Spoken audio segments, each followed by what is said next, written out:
बिस्मिल्लाहिर्रहमानिर्रहीम। इस वीडियो में भी हम Thevenin's equivalent circuit question solve करेंगे, लेकिन यहाँ पे वो सर्किट्स हैं जिसके साथ डिपेंडेंट सोर्स एसोसिएटेड है। तो आइए हम देखते हैं और एग्जांपल 10.9 को प्राइमरीली हम डिस्कस करेंगे। तो सबसे पहले ये है कि to find Thevenin equivalent with dependent source. अब ये डायमंड जो है ये शो करता है डिपेंडेंट सोर्स और ये सर्कल जो है वो कहता है इंडिपेंडेंट सोर्स। तो इसके लिए क्या तरीका है? Independent source, diamond shape, find V Thevenin in normal manner. तो जो वी थेवेनिन है जो कि यहाँ पे आउटपुट वोल्टेज है, इसको नॉर्मल तरीके से मालूम करते हैं, वो हम आगे देखेंगे।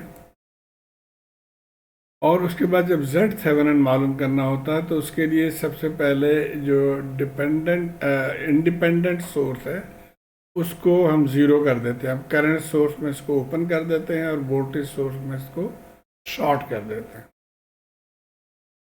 और उसके बाद फिर एक यहाँ पे वोल्टेज सोर्स कनेक्ट कर देते हैं या करंट सोर्स कनेक्ट करते हैं और फिर उसके ज़रिए हम ये फार्मूला यूज़ करके निकालते हैं impedance is equal to V output या V test divided by I test. ये हम अभी देखेंगे इस एग्जांपल में।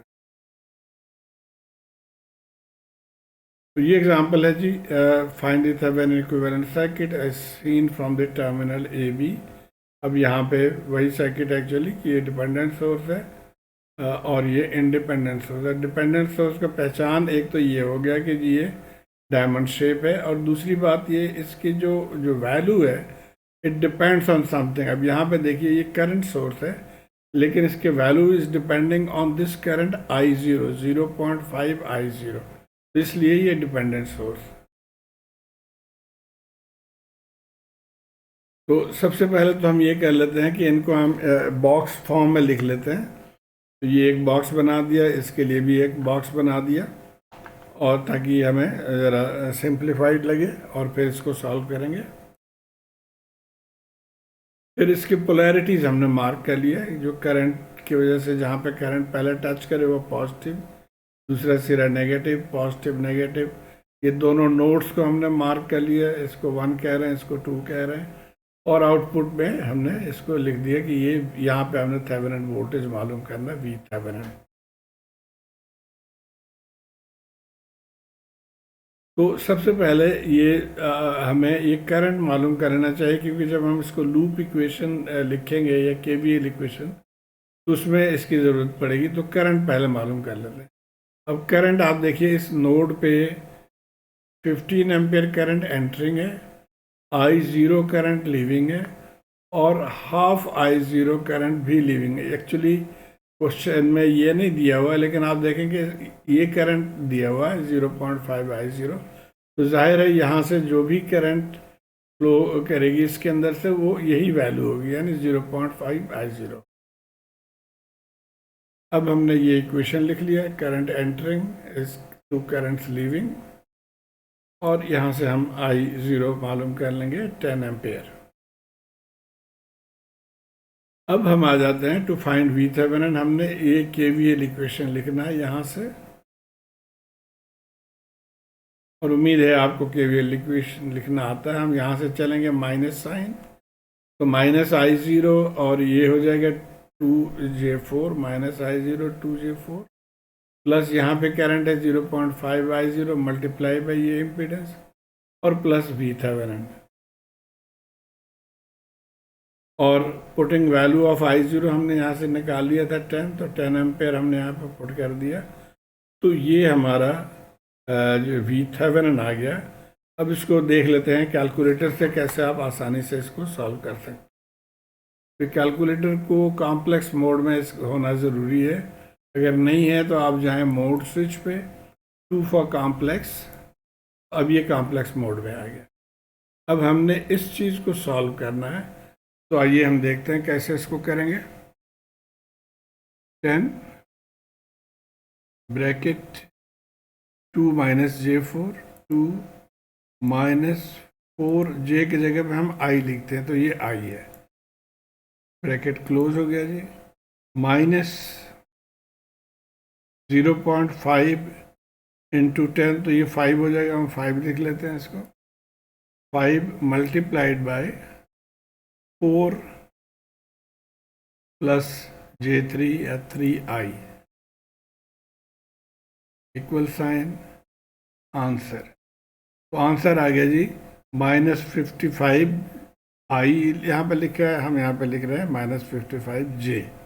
और आपको पता है कि j बेसिकली जो होता है ये 90 डिग्री को रिप्रेजेंट करता है, तो -j को हम -90 लिख लेंगे। तो ये v थेवेनिन मालूम हो गया। अब आ जाते हैं हम z थेवेनिन। अब z थेवेनिन में आपको थोड़ा सा केयरफुल होना पड़ेगा। सबसे पहले जैसे हमने कहा था कि डीएक्टिवेट ऑल इंडिपेंडेंट सोर्स, अब ये इंडिपेंडेंट सोर्स है, इसको डीएक्टिवेट कर देते हैं। तो यानी इसको हमने ओपन कर दिया, ये हमारा सर्किट बचा। उसके बाद then apply either a test voltage source और टेस्ट करंट सोर्स। तो आमतौर पे 1 वोल्ट सोर्स यहाँ पे लगाते हैं या 1 एम्पेयर सोर्स लगाते हैं। इस केस में हम 1 एम्पेयर करंट सोर्स लगा रहे हैं, जैसे यहाँ पे है। आपको चाहिए कि 1 वोल्ट सोर्स लगा के भी आप इसको प्रैक्टिस करें। बहरहाल ये 1 एम्पेयर करंट सोर्स हमने लगा दी। अब जो हमारा आउटपुट होगा वो क्या हमने बताया था अभी कि Vs ओवर Is। तो बेसिकली हमारा एम ये है कि हम Vs मालूम करें, और जो वोल्टेज यहाँ पे है वही वोल्टेज यहाँ पे है, तो यहाँ पे भी ये Vs ही है।